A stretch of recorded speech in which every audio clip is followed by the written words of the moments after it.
Ya, selamat malam Bapak Ibu dan Saudara. Kita bersyukur malam hari ini kita melanjutkan PA kita, dan hari ini Bapak Ibu dan saya bicara mengenai satu hal yang saya kira mengancam semua orang lah, yaitu kepahitan hati. Ya. Saya nanti akan membedakan antara sakit hati atau luka hati dengan kepahitan. Tahap yang pertama sakit hati dan luka hati itu ada pada tahap pertama yang bisa dialami oleh semua orang. Tetapi Bapak Ibu dan saya diminta untuk melampaui step yang kedua, yaitu kepahitan di dalam hati. Jadi kita bisa terluka, tapi kita tidak boleh mengalami apa yang disebut sebagai kepahitan. Dan saya kira ini hal yang menarik yang diajarkan Alkitab bagi Bapak Ibu dan saya. Mari kita berdoa.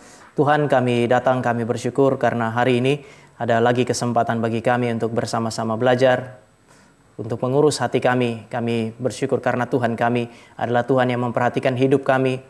Dialah yang memberi makan dan minum supaya kami hidup secara lahiriah. Dia yang memberi Kristus untuk menyelamatkan dan menebus kami, dan memberi firman untuk merawat hati kami supaya hati kami terus menjadi hati yang berkenan kepada Tuhan.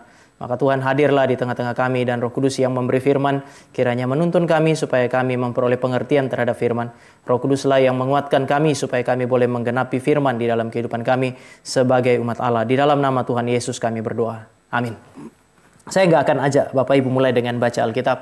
Tadi habis konferensi, kemudian saya baca-baca sedikit tentang kepahitan, dan saya ketemu satu cerita singkat, dan saya mau bacakan bagi Bapak Ibu. Michael Andrew Murphy tidak pernah menyangka bahwa kunjungannya ke makam sang ibu akan menjadi awal dari pengungkapan sebuah dendam masa lalu yang kelam. Setelah menemukan kantong plastik berisi kotoran di atas makam ibunya, ia mulai curiga dan memutuskan untuk memasang kamera tersembunyi. Hasil rekaman itu mengungkap seorang pria tua yang datang hampir setiap pagi untuk membuang air kecil di makam ibunya. Yang lebih mengejutkan, pria itu ternyata adalah Dan Eichler, mantan suami ibunya dari tahun 70-an yang masih menyimpan amarah dan dendam puluhan tahun setelah mereka berpisah. Kemarahan di dalam hati Bapak Ibu dan saya itu bisa kita bawa sampai orang yang kita marah itu mati.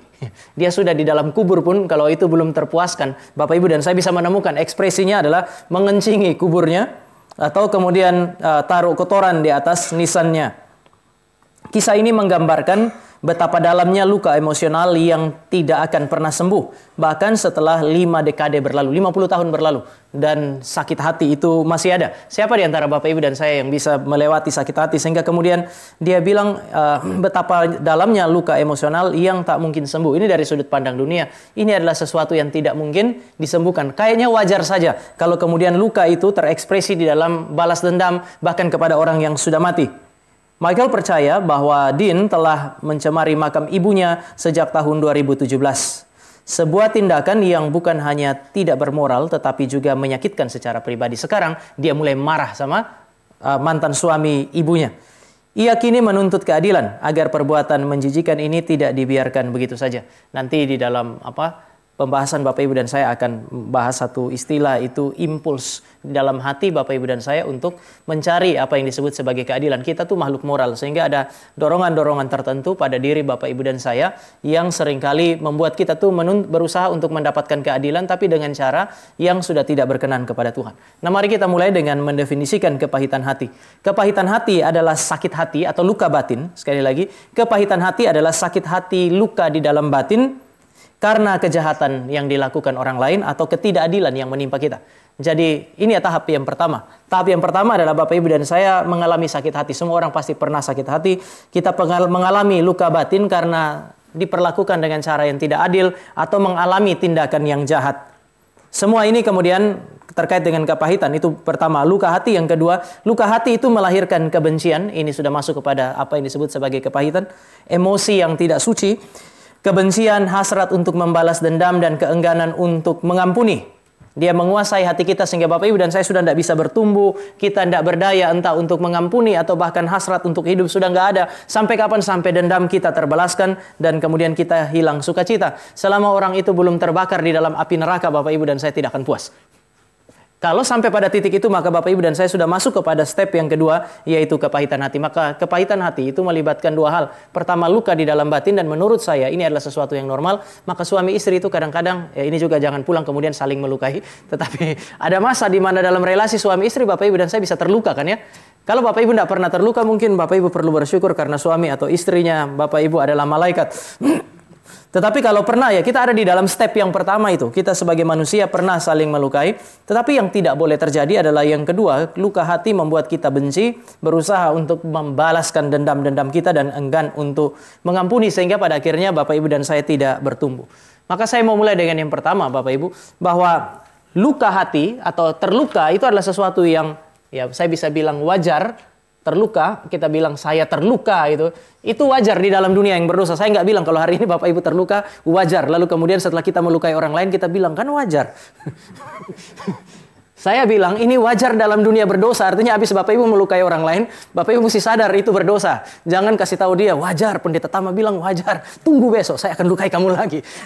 Dalam dunia yang berdosa, terluka itu adalah sesuatu yang wajar. Saya pernah singgung mengenai di tempat ini mengenai malum morale. Ada yang disebut sebagai ketidaksempurnaan secara moral pada manusia, pada diri kita dan juga pada diri orang lain. Sehingga sangat mungkin Bapak Ibu dan saya kemudian melukai orang lain. Atau kemudian kita mengalami apa yang disebut sebagai kondisi di mana kita dilukai. Maka di dalam dunia yang berdosa ini, kita seringkali terluka karena kondisi yang pertama. Yaitu ada yang disebut sebagai malum morale, ketidaksempurnaan moral. Tetapi yang kedua Bapak Ibu, kondisi kedua yang membuat luka hati itu kemudian menjadi sesuatu yang wajar adalah justru karena kita manusia adalah makhluk moral. Ini serba salah ya, karena kita ada dalam dunia yang berdosa. Karena kita adalah makhluk moral, maka seringkali kita terluka. Makhluk moral itu biasanya selalu berharap supaya hal-hal yang baiklah yang terjadi.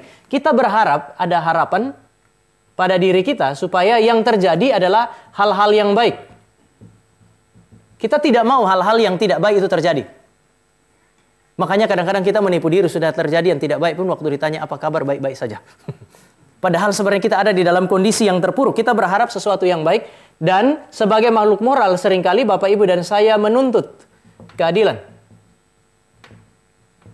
Sehingga ketika Bapak Ibu dan saya lihat terjadi sesuatu pada diri kita, lalu kemudian tuntutan akan keadilan itu tidak tercapai, kita tidak puas. Kalau ada anak, orang tua punya 2 orang anak katakanlah, lalu kemudian yang adik berlaku tidak baik kepada kakaknya, kadang-kadang kan orang tua itu lihat, oh ya sudah deh namanya adik begitu. Kakak itu bisa merasa kok nggak adil. Saya dan adik saya yang nomor 2, kalau kami lihat adik kami yang nomor 3, itu kadang-kadang kami waktu masih SMP, SMA tuh bisa sakit hati sama orang tua. Kami nomor 1, nomor 2 laki-laki Bapak Ibu. Yang nomor 2 nih perempuan, satu-satunya perempuan. Itu perlakuannya beda banget. Saya kalau ambil duit, gini, kalau kami ada uang hilang, itu adik saya nomor 2 itu dia lebih leluasa ambil duit. Karena kalau duit hilang, pasti saya yang ambil. Jadi yang dihukum tuh saya. Saya pikir kok bukan saya yang ambil. Kecuali setelah dia ambil, saya mendapatkan sekian persen, persepuluhan begitu kan. Itu dia enggak bagi, tapi saya yang dihukum. Dan hukuman terhadap yang dilakukan oleh papa saya itu cukup keras. Ada hal tertentu yang memang itu langganan dia lakukan. Untuk melakukan balas dendam, saya bikin kesalahan itu sembunyi-sembunyi supaya papa saya berpikir bahwa dia, lalu kemudian dia yang dipukul. Tapi kalau adik saya yang perempuan, itu perlakuannya sama sekali beda. Ada masa di mana, Pak minta uang buat naik angkot. Papa saya bilang, sekolah cuma 10 km, jalan aja. Cuma 10 kilo katanya dia. Hari ini Bapak Ibu jalan 10 kilo, kita jalan ke sekolah pagi. Makanya saya sering misalnya ikut papa saya, tapi adik perempuan saya tanpa diminta itu diantar. Jadi dari SD dan kadang-kadang kita lihat, oh ini kok nggak adil ya. Cara papa saya melatih saya berenang dengan anak perempuannya beda. Anak perempuannya itu dilatih pelan-pelan. Saya enggak, Bapak Ibu. Saya itu diajak ke tengah laut, itu dia suka mancing di tengah laut, dia pegang di baju sini, dia lempar. Terus dia punggungin. Dia mancing. Selama masih ada suara, berarti masih hidup. Ketika suara itu mengecil, dia balik dengan perahu, dia taruh di atas perahu. Nanti sebentar saya lagi asik lihat dia berenang, mancing sebenarnya dia angkat, dia lempar. Adik saya itu dilatih pelan-pelan, saya enggak. Ya, alasan klasik setelah kami dewasa itu sederhana gitu. Kenapa begitu ya? Karena kamu anak laki-laki. Ini kan jawaban yang sebenarnya tidak masuk akal kan. Itu bisa menimbulkan apa yang disebut sebagai luka batin. Kita menuntut, namanya anak, kita ingin diperlakukan semua sama. Tapi makhluk moral selalu begitu. Kita ingin terjadi hal yang baik pada kita. Kalau terjadi yang tidak baik, kita mengharapkan yang namanya keadilan. Dan yang namanya keadilan mestinya setimpal. Cuman kadang-kadang standar setimpal ini kan beda-beda. Makasih Pak. Standar setimpal bagi kita itu adalah sesuatu yang berbeda. Sehingga Bapak Ibu dan saya sebagai makhluk moral juga mudah mengalami apa yang disebut sebagai luka di dalam batin. Ketika kondisi-kondisi ini terjadi dan yang ideal itu tidak tercapai. Kalau kita melihat, tidak usah mengalami. Melihat ketidakadilan saja kita bisa sakit hati kan ya. Kalau Bapak Ibu lihat ketidakadilan lalu baik-baik saja, itu sudah nggak normal itu. Terjadi pembunuhan di depan kita kan biasa itu dalam dunia berdosa ini. Apa yang nggak bisa terjadi? Kalau Bapak Ibu berpikir demikian, kita sudah bukan makhluk moral lagi tuh. Makhluk moral biasanya bergumul ketika melihat, bahkan Bapak Ibu dan saya tidak lihat, Bapak Ibu dengar saja mengenai kejahatan dan ketidakadilan, kita sudah bergumul. Itu adalah sesuatu yang sesuatu yang normal terjadi di dalam kehidupan Bapak Ibu dan saya. Kemudian Bapak Ibu dan saya menjadi marah misalnya, merasa jijik terhadap hal-hal yang tidak adil. Ini semua normal. Justru karena Bapak Ibu dan saya adalah makhluk moral. Jadi kondisi kita sebagai makhluk moral di dalam dunia yang berdosa ini adalah kondisi yang rapuh sebenarnya. Sekali lagi, Tuhan mengizinkan saudara dan saya hidup di dalam dunia yang sulit. Dan karena kita adalah makhluk moral, maka kita adalah orang-orang yang sebenarnya rapuh. Kita selalu kemudian menuntut apa yang disebut sebagai keadilan. Sebelum saya masuk kepada kepahitan hati, Bapak Ibu, saya bilang wajar kalau terjadi malu morale, kalau terjadi ketidakadilan, kalau terjadi hal-hal yang tidak beres, ini wajar. Maka sebelum saya lanjutkan, saya mau bilang Bapak Ibu dilarang terluka jika yang terjadi itu sudah adil namun kita nggak puas. Biasanya keadilan terjadi, lalu kemudian ternyata tidak cocok dengan apa yang Bapak Ibu dan saya harapkan gitu. Sudah adil, tidak jahat, tapi persoalannya tidak cocok dengan yang saya mau. Kita bisa bilang, saya terluka.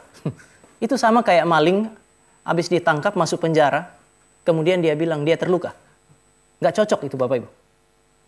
Jadi Bapak Ibu dan saya sebenarnya terluka adalah sesuatu yang wajar, namun Bapak Ibu dan saya harus belajar menata emosi kita supaya kita tidak terluka jika yang terjadi pada kita sudah adil, sudah tidak jahat, tetapi pelaksanaan keadilan dan pelaksanaan kebenaran itu tidak menyenangkan, tidak cocok dengan maunya kita. Kan seringkali begitu kan ya? Sebenarnya baik sih, sebenarnya adil, cuman nggak terlalu cocok dengan maunya saya. Saya kurang srek dengan cara itu. Sampai di titik itu Bapak Ibu dan saya perlu mengendalikan hati kita supaya tidak terluka dengan itu. Ketika kebenaran dan keadilan terjadi, seberapapun menyesakkan, itu tidak boleh disesali sebenarnya. Kecuali Bapak Ibu dan saya berdiri pada posisi kita mau melawan Tuhan. Jadi sekali lagi sebelum saya mau maju ke lebih jauh, dilarang terluka kalau kondisi yang sudah kita alami itu adalah kondisi yang adil. Kalau Bapak Ibu dan saya melakukan sebuah kejahatan lalu kemudian Bapak Ibu dan saya dihukum, jangan merasa terluka karena itu. Belajar untuk menerima konsekuensi. Salah satu ciri pertobatan adalah keberanian untuk menerima konsekuensi. Daud habis bersinah dengan Batsheba, Tuhan bilang apa? Tuhan bilang pedang tidak akan berlalu dari keluargamu. Daud nggak bilang sama Nathan, saya terluka dengan dengar firman Tuhan itu. Kalau sempat Daud bilang, saya terluka, Tuhan akan bilang, kalau begitu pedang akan turun atas kamu. Bapak Ibu dan saya mesti sampai pada titik ini. Kedewasaan secara spiritual, pertobatan yang sejati membuat kita sanggup untuk menerima apa yang disebut sebagai konsekuensi dosa kita ketika keadilan dan kebenaran sudah terjadi. Nah, tetapi luka ini bisa berubah menjadi apa yang disebut sebagai kepahitan. Kepahitan sangat mungkin terjadi di dalam kehidupan Bapak Ibu dan saya ketika dia terekspresi di dalam kebencian. Kebencian terekspresi makin dalam sehingga Bapak Ibu dan saya terjebak di dalam apa yang disebut sebagai dendam. Ini kemudian kebencian dan dendam itu membelenggu jiwa Bapak Ibu dan saya sampai kita tuh sama seperti orang yang tidak punya kuasa untuk mengampuni. Pernah punya perasaan itu enggak ya? Saya tahu bahwa seharusnya saya mengampuni. Tapi kalau lihat mukanya, selama nggak lihat saya pengen mengampuni dia. Tapi begitu jumpa, entah di gereja, entah di warung, keinginan untuk mengampuni itu hilang begitu saja, menguap. Bapak Ibu pernah mengalami ini enggak ya? Ih, Bapak Ibu diam-diam. Hebat orang Cikarang ya. Luar biasa. Tidak ada kebencian dan dendam membelenggu hati kita gitu. Tapi kepahitan terjadi ketika, ya sudahlah, orang lain aja lah ya. Ketika mereka punya kebencian dan dendam, itu sudah sampai pada satu titik, mungkin saya bisa pakai membelenggu. Sehingga Bapak Ibu dan saya kehilangan yang namanya kuasa untuk mengampuni. Tidak sanggup untuk mengampuni. Hati-hati supaya Bapak Ibu dan saya tidak sampai pada titik ini. Setelah Bapak Ibu dan saya terjebak di dalam kepahitan, saya sulit tadi saya bilang ya, ekspresinya adalah kebencian dan dendam, tapi juga Bapak Ibu bisa lihat ini. Orang yang mengalami kepahitan biasa patah semangat hidupnya dia. Semangat untuk hidup. Susah tiap kali lihat orang itu. Ini susah kalau istri pahit hati sama suami, atau suami pahit hati sama istri, anak pahit hati sama orang tua pahit hati sama istri, lalu tinggal satu rumah. Sulit sekali bagi kita ketika saudara dan saya ada di dalam konteks yang sedemikian. Ketika kita sudah patah semangat untuk hidup, Bapak Ibu dan saya tidak dapat berbuat apa-apa itu. Saya tidak tahu kita pernah mengalami hal ini atau tidak. Tidak dapat berbuat apa-apa. Kita sudah tidak mau melakukan yang baik. Aduh, mau bikin yang baik, ingat dia, malas. Tiap kali kita bikin sesuatu yang baik, ingat dia. Dalam kondisi inilah dia melakukan yang jahat kepada saya. Maka kemudian Bapak Ibu dan saya kemudian berhenti untuk melakukan sesuatu yang baik. Dan banyak orang Kristen bahkan berhenti untuk melayani. Ketika saudara dan saya mengalami apa yang disebut sebagai kepahitan hati. Bapak Ibu, ini adalah sebuah bahaya karena nanti Bapak Ibu dan saya, jika ini terjadi, sudah pasti kita tidak bertumbuh. Tidak mungkin. Sekali lagi, ketika kita dikuasai oleh kepahitan, maka Bapak Ibu dan saya tidak bertumbuh. Orang bisa berhenti bikin baik, orang berhenti melayani. Pertama, karena memang ada terlalu banyak kekecewaan dalam hati. Yang kedua, setelah Bapak Ibu dan saya ada kekecewaan, kita mau mengampuni tapi nggak bisa mengampuni, kan kita juga merasa tidak berdaya. Saya nggak layak. Masa sih saya mau melayani sambil tidak mengampuni? Akhirnya kita bikin baik, tidak melayani juga tidak. Lah ini kan menghancurkan spiritualitas kita. Sehingga ada seorang penulis mengatakan, kepahitan itu punya bahaya jika dibiarkan. Yang pertama, dia menghancurkan orang lain. Kepahitan adalah sebuah bahaya karena pertama dia menghancurkan orang lain.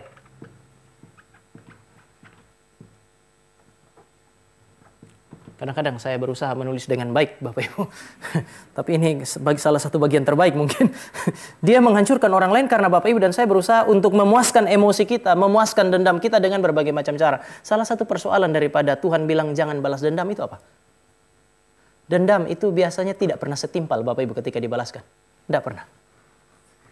Makanya Tuhan bilang kamu jangan balas dendam. Itu bukan tidak boleh menuntut keadilan.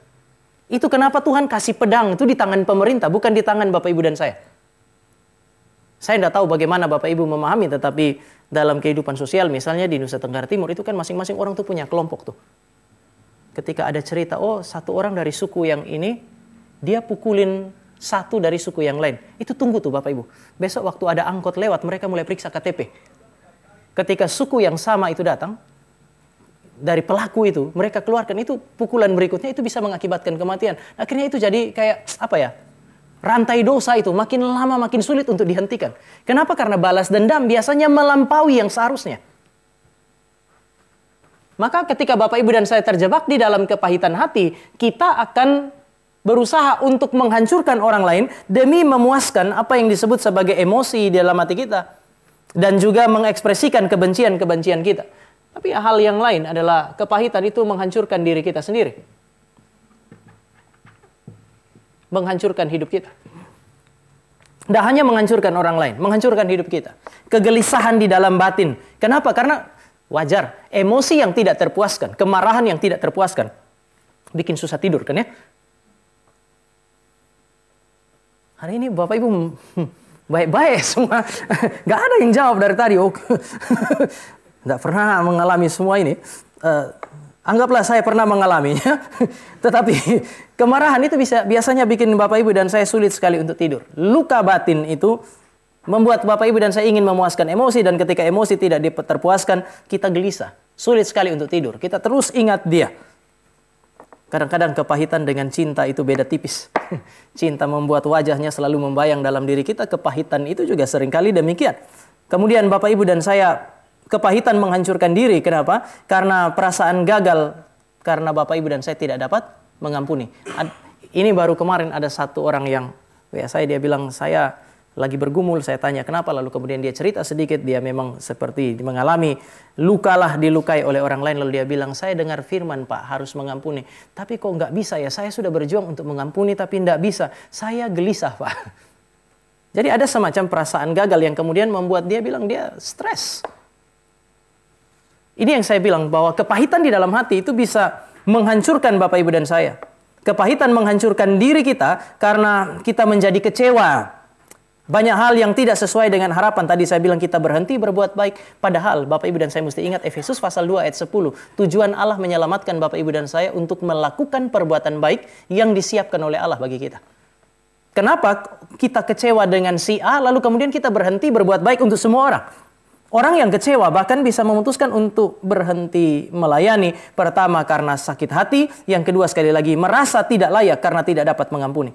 Bapak Ibu dalam kondisi ini menghancurkan kehidupan kita. Bahkan ada orang yang luka hati itu, kepahitan itu menghancurkan dia secara fisik. Ada anak yang melukai dirinya karena dia tahu dengan dia melukai dirinya, orang tuanya terluka. Dia tahu bahwa dia dikasihi itu. Ini kan satu kondisi yang sebenarnya menghancurkan Bapak Ibu dan saya. Bukan hanya secara mental, secara fisik, tapi juga menghancurkan kita secara spiritual. Bapak Ibu di dalam banyak konteks. Kalau Bapak Ibu dan saya masuk dalam pelayanan, banyak orang bahkan sengaja bikin pahit hati orang lain. Supaya apa? Supaya orang itu punya hidup hancur. Sadar atau tidak, saudara dan saya punya isi hati itu tahu bahwa kepahitan menghancurkan diri kita. Maka saya bikin hidup Pak Hansen, saya berhadapan dengan Pak Jansen, kalau saya sudah tidak suka, saya dengan sengaja bikin pahit hidupnya. Supaya apa? Supaya habis itu Pak Jansen bergumul dengan kepahitannya dan kemudian hidupnya hancur. Bapak Ibu bisa lihat sekarang bahwa sebenarnya kepahitan itu seperti senjata yang bisa dipakai oleh iblis. Dan ini pedang bermata dua itu. Kalau tidak melukai orang lain, kita menghancurkan diri kita. Maka mau tidak mau, kepahitan harus diatasi. Luka hati tidak bisa dihindari dalam dunia yang berdosa. Tapi cegahlah supaya Bapak Ibu dan saya tidak mengalami kepahitan karena luka hati. Yang kedua, Bapak Ibu dan saya, kalau hari ini kita mengalami kepahitan, ya kita harus mengatasi itu. Bukunya John Piper itu membahas mengenai bagaimana mengatasi kepahitan, tapi mungkin saya akan mengangkat, dia bahas satu poin yang penting di situ, tapi nanti ada beberapa poin yang lain yang saya coba tambahkan untuk Bapak Ibu. Tetapi mari kita lihat hal yang pertama, bagaimana saudara dan saya mengatasi luka di dalam hati. Ini kan sebuah keharusan. Bapak Ibu dan saya tidak bisa membiarkan. Kita sehebat apapun Bapak Ibu dan saya tidak bisa mencegah orang lain melukai kita sih. Tetapi mau tidak mau kita sudah tidak punya pilihan, kita mesti berusaha supaya luka itu tidak mengakibatkan apa yang disebut sebagai kepahitan. Ini saya ambil dari John Piper. Dia bilang iman kepada Allah. Ini langkah yang pertama. Sederhana kan ya? Tapi begini Bapak Ibu, Tuhan kalau dia kasih, supaya bisa melampaui ketaatan, dia harus kasih kita pakai jurus yang sangat ampuh yang tidak semua orang bisa melakukannya, maka Bapak Ibu dan saya akan menemukan gereja penuh dengan kepahitan. Tapi dia harus kasih hal-hal yang sederhana supaya semua orang itu kemudian bisa menjalani kehidupan yang normal sebagai orang yang bebas dari kepahitan hati. John Piper itu dia bilang iman kepada Allah. Bapak Ibu dan saya itu tidak mengatasi kepahitan dengan menipu diri, berusaha untuk melupakan kejahatan orang lain, menyangkali bahwa dia telah melakukan sesuatu yang tidak adil. Pak Hombing melakukan yang tidak adil kepada Pak Jansen. Saya bilang Pak Hombing tidak adil ya Pak. Ini cuma contoh ya Bapak Ibu. Kayak Pak Jansen, lalu Pak Jansen bilang tidak. Dia sebenarnya baik. Berapa kali orang Kristen berusaha untuk melampaui sakit hati dengan cara itu. Menipu diri. Dan menipu orang lain. Waktu bilang apakah kamu terluka? Kita bilang enggak, saya enggak terluka. Saya sudah lupa semua itu. Memang dia pernah melakukan itu, tapi saya sudah lupa. Saya berusaha untuk melupakan itu. Bapak Ibu, saya berapa kali bilang di tempat ini, Bapak Ibu tidak bisa mengatasi sakit hati Bapak Ibu dan saya dengan melupakan. Karena orang hanya bisa berusaha, kalau kita berusaha untuk melupakan, itu harus mulai dengan mengingat dulu. Kan kita mau lupa, berarti kita berusaha untuk melupakan apa yang pernah terjadi. Tapi Bapak Ibu harus ingat detil-detil dari apa yang telah dilakukan oleh orang itu. Dan inilah kesulitannya, berusaha untuk melupakan itu sesuatu yang tidak mungkin. Menipu diri dengan mengatakan bahwa orang itu tidak sedemikian. Ini bukan jalan keluar. Bapak Ibu, jalan keluarnya adalah mengingat. Sekali lagi, yang harus Bapak Ibu dan saya lakukan untuk melampaui apa yang disebut sebagai kepahitan melalui iman adalah berusahalah untuk mengingat. Mari kita lihat Efesus pasal yang keempat, ayat yang ke-32. Efesus 4, ayat yang ke-32.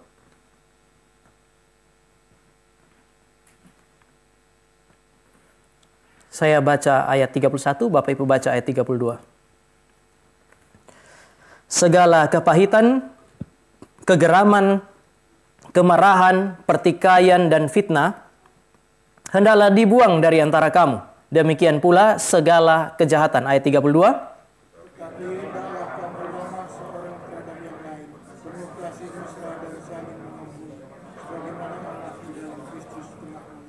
Bapak Ibu, ada satu proses di situ. Waktu dia bicara ayat 31, bicara mengenai kejahatan yang terjadi itu. Ada kepahitan, ada kegeraman, ada kemarahan, ada pertikaian, ada fitnah. Di mana itu terjadi bahkan di dalam gereja. Ada banyak sekali kejahatan, demikian pula ada banyak sekali kejahatan. Harusnya itu dibuang karena memang itu ada. Bagaimana mau buang sesuatu yang nggak ada? Kalau saya mau buang sampah dari rumah saya, itu berarti ada sampah dalam rumah saya. Paulus bilang buang itu, kenapa? Karena itu ada. Tetapi kemudian untuk membuang itu sekali lagi bukan dengan menipu diri dan mengatakan sama sekali nggak ada itu dalam diri kami. Sama sekali nggak ada itu di dalam keluarga kami. Sama sekali nggak ada masalah-masalah itu di dalam gereja kami. Dia bilang bukan. Dia bilang pertama ambil sikap yang berbeda. Ramah seorang terhadap lain dengan yang lain. Penuh kasih dan mesra saling mengampuni. Tapi bagaimana mau mengampuni, bagaimana mau mengasihi orang-orang yang ada dalam ayat 31 itu. Dia bilang sebagaimana Allah di dalam Kristus telah mengampuni kamu. Maka prosesnya adalah mengingat bahwa memang ada orang pernah menyakiti Bapak Ibu dan saya. Kita tidak bisa melupakan kejahatan itu. Maka nggak usah menipu diri. Bapak Ibu dan saya perlu mengingat itu, tetapi juga pada sisi yang lain, Bapak Ibu dan saya diajak untuk mengingat kepada kasih karunia Allah.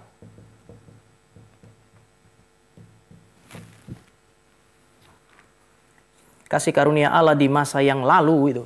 Ini kejahatan masa lalu. Bapak, Ibu, dan saya juga perlu mengingat kasih karunia Allah di masa lalu. Mungkin saya bisa bagi jadi dua. Yang pertama di dalam firman, nanti kita akan bahas ini. Lalu yang kedua di dalam Kristus.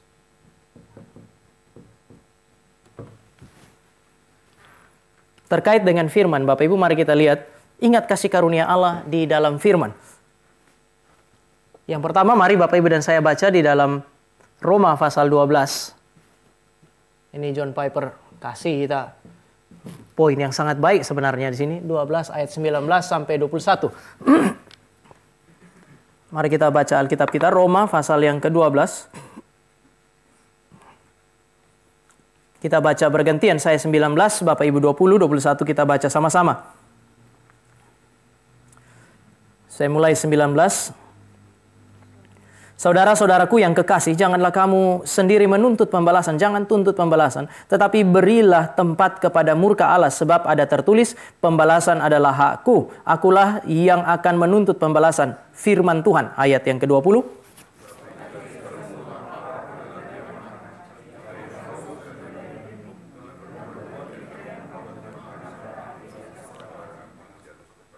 Gak enak ya ayat yang ke-20 nya. Kalau seterumu lapar, berilah dia makan. Bukankah kita lebih senang lihat puji Tuhan? Ini upah dosa kan ya? Mari kita baca sama-sama ayat 21. 2, 2, 3. Janganlah kamu kalah terhadap kejahatan, tetapi kalahkanlah kejahatan dengan kebaikan. Bapak Ibu, ayat 21 ini, jangan kamu kalah terhadap kejahatan, bukan hanya kejahatan dari luar yang terjadi pada kita, tetapi kejahatan yang mungkin ada pada kita, yang bisa mendorong saudara dan saya bertindak tidak adil, bertindak tidak benar terhadap orang lain. Jangan kamu kalah terhadap kejahatan di luar diri kamu. Maka nanti ada perintah ini, kalau tampar pipi kiri, berikan juga Nah, kalau itu biasanya kan tampar dengan pipi tangan kanan, kena pipi kiri kan ya? Iya dong. Maka Alkitab sebenarnya balik tuh. Dia bilang kalau ditampar pipi kanan, berikan pipi kiri. Bapak Ibu, kenapa? Karena pada masa itu kalau orang tampar dari pipi kanan itu biasa. Tetapi penghinaan itu berarti ditampar dengan punggung tangan ini. Jadi kalau pada zaman itu, kalau ada orang menampar pakai ini, itu dia masih anggap Bapak Ibu dan saya setara. Tetapi kalau dia sudah tampar dengan punggung tangan, dia menganggap kita ada di bawah dia. Maka di Alkitab dia bilang, Tuhan Yesus bilang kalau orang tampar pipimu yang kanan, itu berarti dia pukul pakai punggung tangannya. Lalu Tuhan Yesus bilang, kasih pipi kiri. Itu bukan berarti Bapak Ibu dan saya habis kena tampar kita bilang satu lagi dong. Enggak, itu bukan hurufiah. Tetapi Allah tidak pernah mengajar saudara dan saya untuk mendiamkan kejahatan. Banyak orang bilang habis tampar pipi kiri. Iya, habis pipi kanan, kasih pipi kiri kan ya.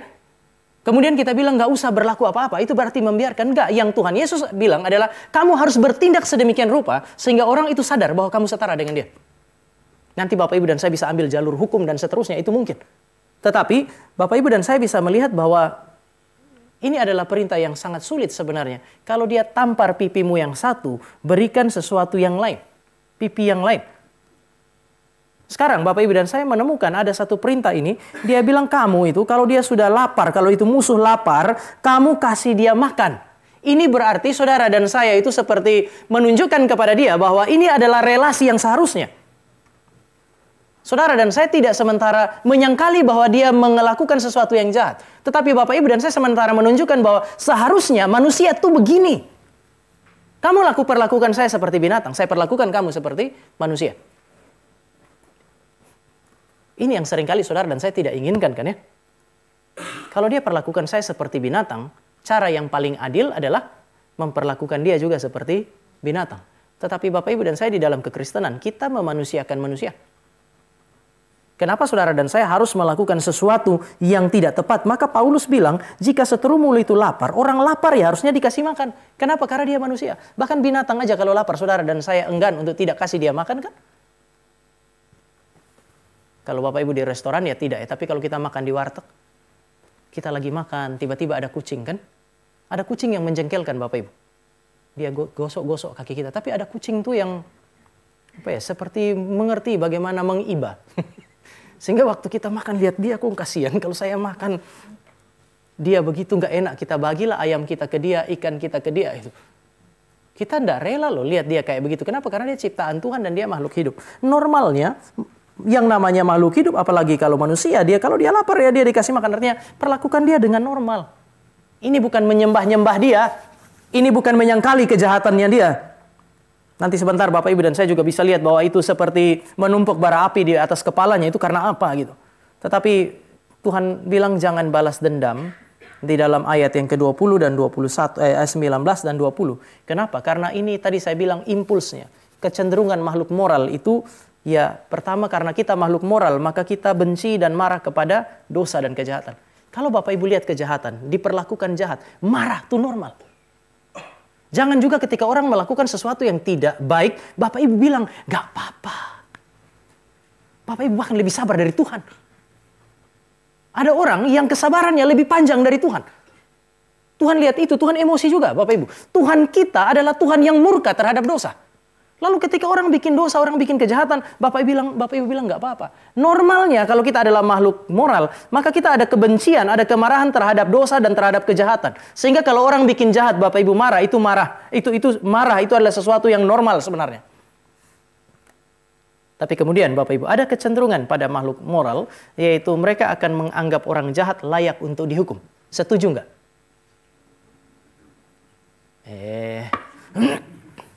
Begini, marah pada dosa, wajar kan ya? Lalu kemudian kalau seandainya kita lihat itu adalah sebuah kejahatan, kita ingin supaya orang jahat dihukum, kita menuntut kehukuman yang setimpal, wajar nggak sih? Wajar. Ini begitu jawab dari tadi. Jangan juga kita lebih dari martir. Bapak Ibu, kalau Bapak Ibu baca di dalam Wahyu, martir itu bilang apa? Tuhan, kapan engkau menyatakan keadilan atas darah kami? Itu martir sudah di sorga. Kita masih di bumi tidak menuntut keadilan. Saya sudah nggak mengerti mana sorga yang asli. Tempat para martir atau tempat Bapak Ibu dan saya hidup. Sehingga normal saja jika Bapak Ibu dan saya menuntut apa yang disebut sebagai keadilan. Tetapi kepada para martir itu Allah menjanjikan keadilan di dalam kitab Wahyu. Dia bilang akan tiba waktunya. Tidak ada satupun orang jahat yang lolos dari penghakiman Tuhan. Bapak Ibu, di dalam Wahyu pasal 19, Wahyu pasal 18, Bapak Ibu dan saya akan menemukan janji Tuhan di situ. Martir itu berteriak, Tuhan, orang-orang jahat itu membunuh kami loh.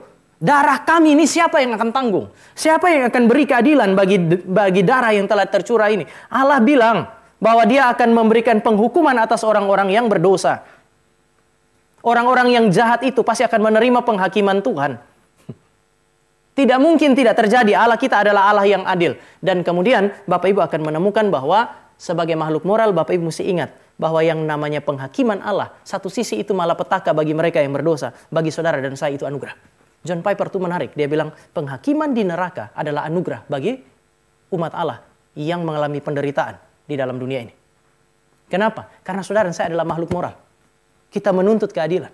Di sorga nanti, ketika saudara dan saya melihat atau saudara dan saya tahu bahwa ada orang yang melawan Allah, mendukakan saudara dalam perlawanan kepada Allah, lalu kemudian mereka dihukum di dalam penghukuman kekal di neraka, saudara dan saya justru akan terhibur.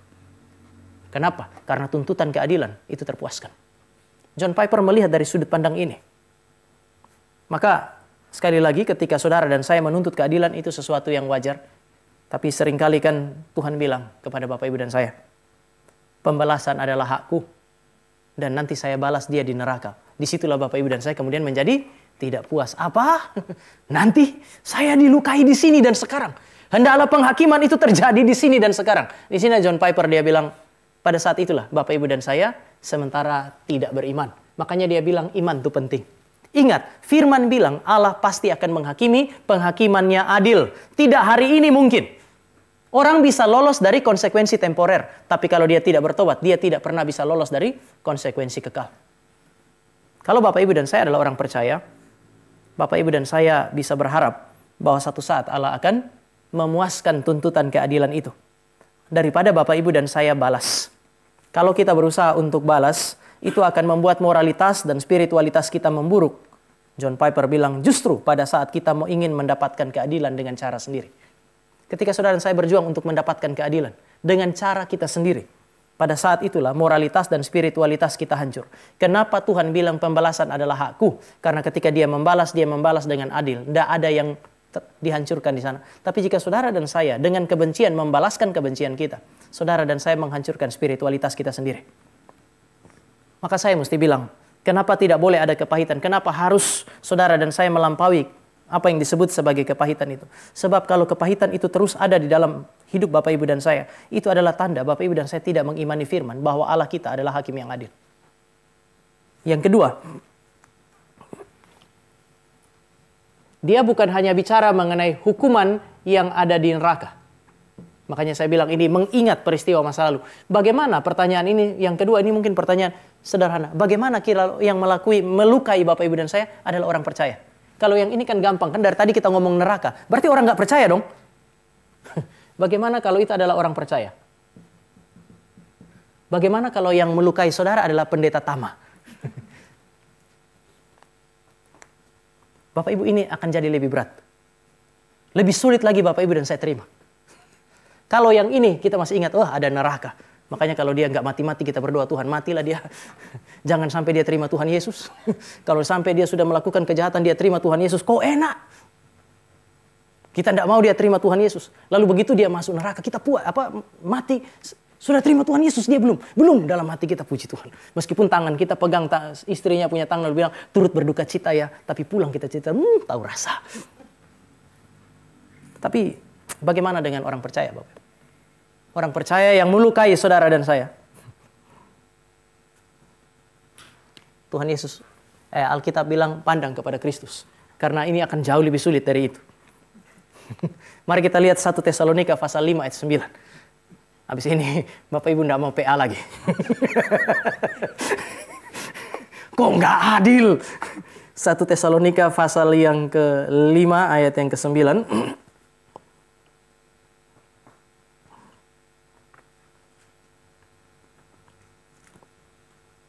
Kita baca sama-sama 2, 2, 3. Karena Allah tidak menetapkan kita untuk ditimpa murka, tetapi untuk beroleh keselamatan oleh Yesus Kristus Tuhan kita. Mari sekarang kita lihat Roma pasal 8 ayat 1. Roma pasalnya yang ke-8, ayatnya yang pertama. 2, 3. Demikianlah sekarang tidak ada penghukuman bagi mereka yang ada di dalam Kristus. Bagaimana berita ini? Ada sukacita Bapak Ibu? Bapak Ibu, bukankah kalau saudara seiman yang melukai kita, lukanya lebih dalam? Makanya kalau ada orang bilang begini, orang sering bilang begini kan, kalau dia bukan hamba Tuhan, saya masih bisa mengerti. Tapi kalau dia hamba Tuhan, kan dia ini kan hamba Tuhan, sulit untuk dimengerti. Kalau dia Islam, ini online kan ya? Kalau dia Islam, saya masih bisa mengerti. Tapi ini orang Kristen loh, sudah Kristen reform lagi. Sulit bagi saudara dan saya untuk kemudian memahami ini karena biasanya orang Kristen ketika melukai kita rasanya lebih dalam. Lalu bagaimana ya? Alkitab bilang tidak ada penghukuman bagi mereka. Nggak ada neraka bagi mereka. Makanya tadi saya tanya, apakah ini masih jadi kabar sukacita bagi kita atau enggak? Semua kejahatan terhadap kita yang dilakukan oleh orang percaya telah dibalaskan dalam kematian Yesus Kristus. Selesai di situ. Kalau Bapak Ibu tidak puas, Bapak Ibu dan saya tidak boleh lupa bahwa kita juga punya yang namanya malum morale. Kita juga pernah melukai orang lain. Orang itu juga mungkin berharap-harap Bapak Ibu dan saya satu saat ada di neraka, lalu dia duduk di pangkuan Abraham seperti Lazarus, lalu kemudian dia bilang, "Pendeta Tama." Kita bahkan sudah membayangkan sorga dalam emosinya kita. Gitu. Tetapi sekali lagi, 1 Tesalonika 5 ayat 9, Roma 8 ayat 1, itu mengatakan bahwa semua kejahatan terhadap saudara dan saya yang dilakukan oleh orang percaya telah dibalaskan dalam kematian Yesus Kristus. Saudara perhatikan seriusnya Tuhan ini. Ganti rugi dari Allah untuk setiap perlakuan buruk terhadap Anda oleh saudara seiman Anda itu dibayarkan oleh Allah dengan memberi anaknya. Allah memberi anaknya untuk menanggung penderitaan yang lebih dari penderitaan yang bisa ditimpakan kepada semua orang yang menganiaya kita. Biasanya kita tuh pengen orang yang menganiaya kita tuh diperlakukan lebih parah gitu. Tapi Bapak Ibu dan saya akan menemukan untuk saudara seiman kita, Kristus telah mengalami apa yang disebut sebagai sebuah kejahatan yang sangat serius sampai nggak ada orang yang mengalaminya. Bapak Ibu, seluruh kalimat ini hanya memberi petunjuk kepada kita bahwa Allah itu melihat kejahatan sebagai sesuatu yang serius dan ditanggapi dengan serius. Kejahatan Bapak Ibu dan saya itu sangat serius. Terhadap sesama kita itu sangat serius. Saking seriusnya, Allah juga serius. Sehingga dia menyerahkan anaknya. Dan kemudian setelah dia serahkan anaknya, dia tuntut pengampunan dari Bapak Ibu dan saya. Orang Kristen juga seharusnya serius. Kalau sudah begini kan kita akan bilang, ya kalau begitu nggak usahlah lukai yang di luar sana. Saya tinggal melukai Bapak Ibu, toh saya tetap masuk surga. Bapak Ibu, ini serius. Kejahatan adalah sesuatu yang serius sehingga Kristus memberikan anaknya, maka orang Kristen harus serius sehingga mereka tidak gampang berbuat jahat terhadap sesama mereka, termasuk sesama orang percaya. Bahwa saudara dan saya satu kali ditebus dalam Kristus sudah selesai, maka saudara dan saya juga punya pengharapan di sini. Ada satu orang penulis yang kemudian dia bilang begini, Bapak Ibu. Nggak ada orang yang lebih terhormat daripada Kristus di dalam sejarah. Tetapi orang yang layak dihormati ini telah diperlakukan dengan cara yang paling tidak hormat, yang tidak pernah dialami oleh manusia di dalam sejarah. Dan itu untuk siapa? Itu untuk Bapak, Ibu, dan saya. Dengan demikian, sekali lagi, Allah serius di dalam menangani urusan saling melukai dan saling menyakiti satu dengan yang lain. Dia menuntut orang Kristen yang disakiti untuk diampuni. Kalau saudara dan saya tidak menyakiti, kita perlu jaga diri kita sedemikian supaya kita tidak menyakiti orang lain. Kalau Bapak, Ibu, dan saya diperlakukan tidak benar, itu seorang penulis, saya lupa kalau nggak salah James Smith atau siapa, dia bilang begini, kalau Anda diperlakukan jahat, ingatlah bahwa Anda sebenarnya layak untuk dapat lebih daripada itu, karena Anda adalah orang berdosa. Jika Anda diperlakukan dengan cara yang jahat, bukankah Anda layak untuk mendapatkan lebih dari itu? Kalau kita menuntut keadilan, bukankah keadilan juga harusnya pantas kita terima, karena kita melawan Allah dan menyakiti sesama kita? Tidak ada orang yang lebih layak dihormati daripada Yesus Kristus. Sekali lagi, tetapi tidak ada orang yang pernah dihina melebihi Yesus Kristus. Jika ada orang yang berhak marah karena disakiti, berhak untuk pahit hati karena disakiti, berhak untuk dendam karena disakiti, itu adalah Yesus Kristus. Tetapi Bapak, Ibu, dan saya menemukan hal yang lain. Di atas kayu salib dia bilang apa? Ampunilah mereka, karena mereka tidak tahu apa yang mereka perbuat. Maka Bapak Ibu, sekali lagi, kepahitan itu hanya bisa dilepas dengan memandang pada masa lalu. Janji firman bahwa dia pasti menghakimi. Yang kedua, kepada Kristus yang telah mengampuni Bapak Ibu dan saya. Berimanlah bahwa Bapak Ibu dan saya sudah diampuni, maka kuasa pengampunan itu harusnya ada pada Bapak Ibu dan saya. Ini yang pertama. Yang kedua, Bapak Ibu, kalau yang ini kayaknya bikin banyak orang tidak sanggup hidup sebagai orang Kristen. Tapi Bapak Ibu dan saya mesti ingat bahwa di dalam dunia ini ada yang saya sebut sebagai, ini Bapak Ibu kalau baca bukunya John Piper, semua ada di situ. Saya tambahkan dua, apa yang disebut sebagai instrumen keadilan Allah. Meskipun ada poin yang pertama, Bapak Ibu dan saya mesti ingat bahwa di dalam dunia Allah itu memberikan instrumen penghakimannya dia. Penghakiman yang bersifat temporer. Di dalam konteks kehidupan di luar sana, kita bicara mengenai apa yang disebut sebagai hukum pemerintah, hukum sipil. Di dalam konteks gereja, Bapak Ibu ada yang namanya disiplin gerejawi. Seharusnya ini adalah dua instrumen yang harus digunakan oleh orang percaya ketika mereka bergumul dengan luka hati mereka. Kalau seandainya memang ada orang yang melukai saudara dan itu adalah sesuatu yang serius, bawa aja. Bawa saja ke tempat memanfaatkan, ini kan instrumen keadilan. Ini adalah instrumen anugerah. Manfaatkan dong. Daripada Bapak Ibu dan saya menyimpan itu. Kalau memang itu adalah luka, sampai perlakuan itu adalah perlakuan yang tidak manusiawi, ini ada nih tempatnya. Kalau seandainya itu adalah satu tindakan yang secara spiritual buruk, melukai kita secara spiritual, ini juga ada tempatnya. Cari keadilan di situ. Meskipun sekali lagi saya juga mesti sampaikan kepada Bapak Ibu bahwa kadang-kadang setelah saudara dan saya berusaha untuk mencari keadilan di dalam instrumen keadilan dan instrumen anugerah, ya di dalam dunia berdosa sangat wajar ketika Bapak Ibu dan saya cari keadilan bukan dapat keadilan. Bapak Ibu dan saya punya luka itu makin dalam itu. Apakah tidak mungkin ini terjadi? Sangat mungkin. Bapak Ibu bisa ketemu hakim yang berdosa juga kan ya? Kita pergi cari keadilan, bukannya dapat keadilan, kita malah ditindas di situ. Makanya, enggak apa-apa ini direkam. Banyak orang kan tidak mau kan ya? Pergi mengalami kesulitan, pergi lapor polisi. Nanti hilangnya lebih gede. Ya kalau Bapak Ibu ada relasi dengan polisi, dia mau sakit hati, terserah. Yang penting bilang dia jangan mengalami kepahitan. Karena itu fakta. Banyak orang tidak mau. Saya mau tanya, Bapak Ibu kalau naik mobil di tol, lihat mobil polisi rasanya aman? Atau kita mulai ingat, mobil saya punya, ini ada pentilnya, ada tutup nggak? Dia tuh bisa tahu loh, pentil ban nggak ada tutupnya tuh. Itu mata begitu terlatih. Ya kita waktu lihat polisi, itu kita tidak merasa diayomi itu. Nggak usah Bapak Ibu itu, mertua saya polisi juga. Paling tidak dia mengayomi saya. Yang ketiga, Bapak Ibu dan saya berusaha untuk bertumbuh. Pertama dalam perbuatan baik. Mengatasi kepahitan dengan bertumbuh di dalam perbuatan baik. Melakukan apa yang disebut sebagai kebaikan. Mungkin saya bisa pakai ini dalam pelayanan.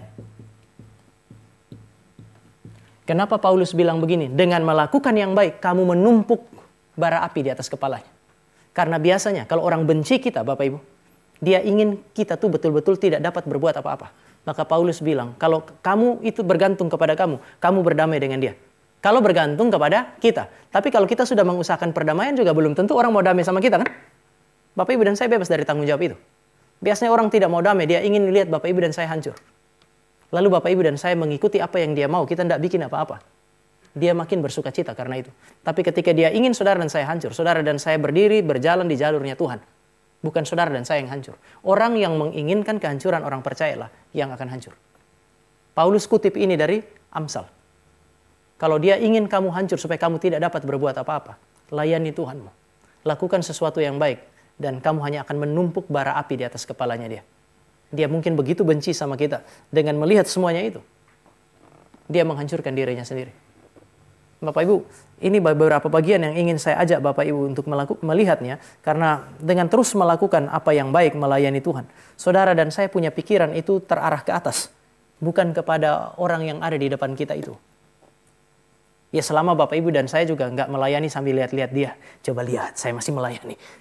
Nggak usah, lakukan saja itu pelayanan. Melihat kepada Kristus yang tersalib itu. Jadi kita tidak berfokus sekarang kepada diri kita yang dilukai, kita juga tidak berfokus kepada orang yang melukai. Saudara dan saya menumpuk bara api di atas kepalanya seperti saudara punya pipi yang kanan ditampar dan saudara memberikan pipi yang kiri sekali lagi. Itu bukan tanpa tindakan untuk membalas mencari keadilan sama sekali. Tetapi memberi petunjuk bahwa sekarang kita setara. Saya berharap Bapak Ibu dan saya bisa melihat hal-hal yang baik yang Allah mau Bapak Ibu dan saya kerjakan melalui firman Tuhan ini. Mari kita berdoa. Kami bersyukur kepadamu karena Engkau adalah Allah yang hidup yang menyertai dan mengasihi kami, memberikan firman kepada kami untuk melepaskan kami dari kepahitan. Kami semua pernah terluka, kami semua juga pernah melukai. Kami bersyukur karena Engkau mengampuni kami sehingga kami dibebaskan dari hukuman yang kekal itu. Anu mengajar kami serius supaya kami tidak terus melukai orang lain. Tapi ketika kami dilukai, Tuhan ampunilah orang-orang yang telah melukai kami, namun berikan juga kepada kami kekuatan untuk mengampuni. Di dalam nama Tuhan Yesus kami berdoa. Amin.